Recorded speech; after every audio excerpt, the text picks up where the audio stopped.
comments by the member for, well, we think it's Hunter. Sometimes he goes there, but I will say the member for Hunter. The man rarely seen in his own election. The man who we pick up so many complaints from in the seat next door in New England because they just can't contact him. They can't contact him. He's invisible. Let's just go through the crux of the issue. I'll tell you what the Labor Party's policy is for agriculture thus far. They, first, are going to close down the live sheep trade. Imagine it's a precursor to what they did before, which was close down the live cattle trade.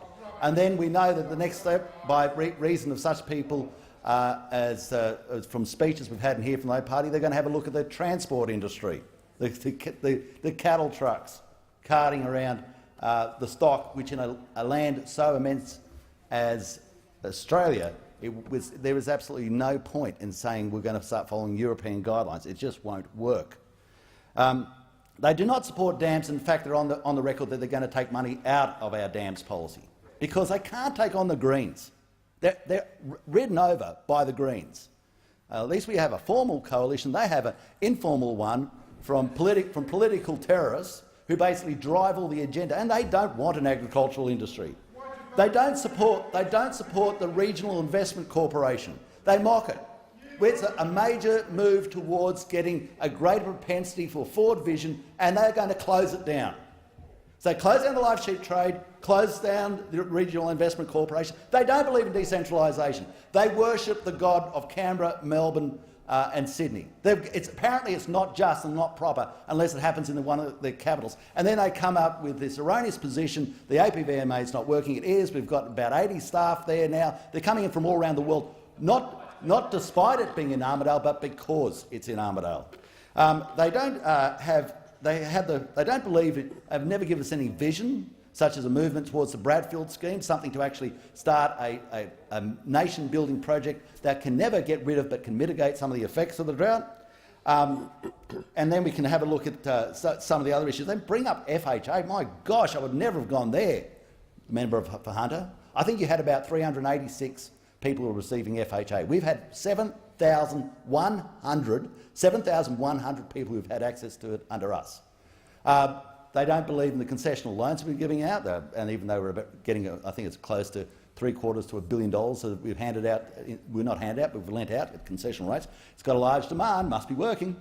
And what have we delivered? Well, through our term, since we took over from the Labor Party, which just does not believe in regional towns, does not believe in agriculture, we've provided in this term the record sheep prices, near record wool prices, record cattle prices, record horticultural prices, record land prices.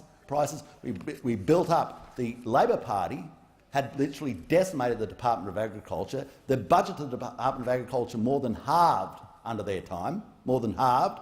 It is absolutely, it's right that the member for the, well, possibly Hunter, member for Hunter, when he's there, sit at the very edge of their bench, because that's about where it is in Labor Party logic, at the very edge of their front bench.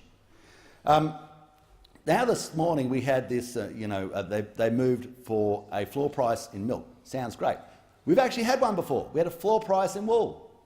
In the end, some of the suggestions were that we should burn the stock of wool down because it was completely, unfortunately, affecting the whole market. Now, after we have a floor price for milk, I can't wait for people wanting a floor price for carrots, a floor price for tomatoes, a floor price for cattle, a floor price for wool again, a floor price for sheep, a floor price for avocados. This is going to be complete chaos. The issue in this area is how the market powers of major organisations work at times to the detriment of farmers, and breaking that nexus down. The issue is that major supermarkets selling milk at $1 a litre, except Woolworths just changed the other day, when water is nearly twice the price. That's the issue.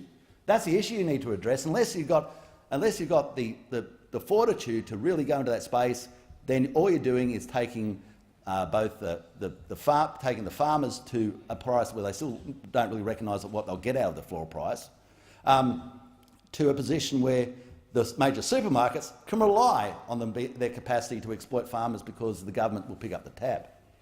Now, what that means is the Labor Party does not have the capacity to take on major organisations. and that is peculiar.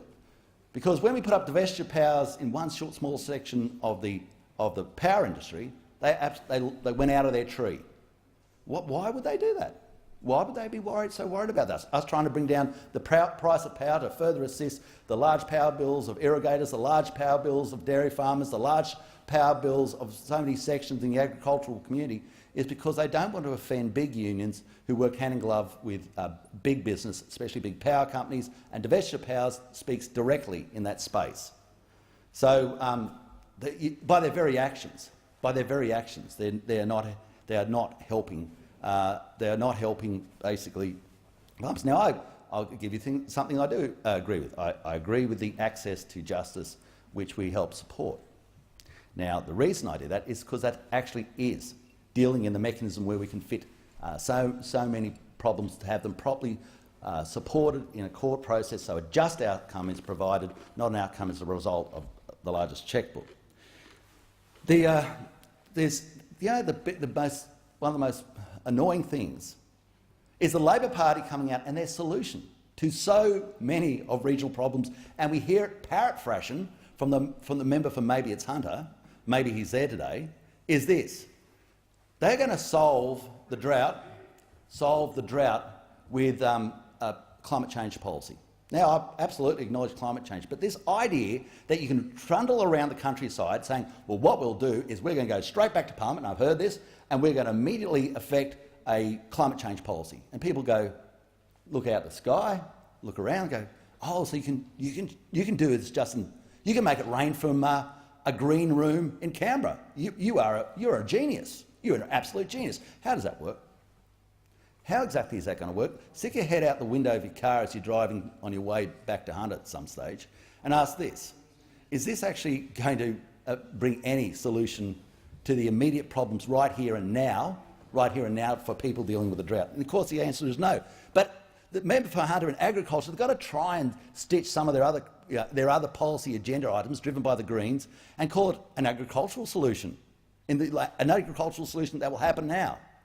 And there's not one person, the most ardent climate change scientist, that's saying Australia acting alone is going to have any effect whatsoever on the climate. It is an arguable point whether even the world working in unison, acting alone, will have any effect on what is a change in climatic conditions. I acknowledge that. But they'll never grasp something that can seriously help, such as irrigation. Remember, one of the issues that we have, reason was we don't have a blue-green algae outbreak at Bingara, or even, I suppose, right through to Moree or in Tamworth, is because they have a regulated system of water upstream from it that releases water. And upstream from that regulation, guess what we get again? As we go upstream, where there's no dams, you get back into blue-green algae outbreaks. So this is just part and parcel of it. What we need to hear from the Australian Labor Party, who, this is what the Australian Labor Party's like.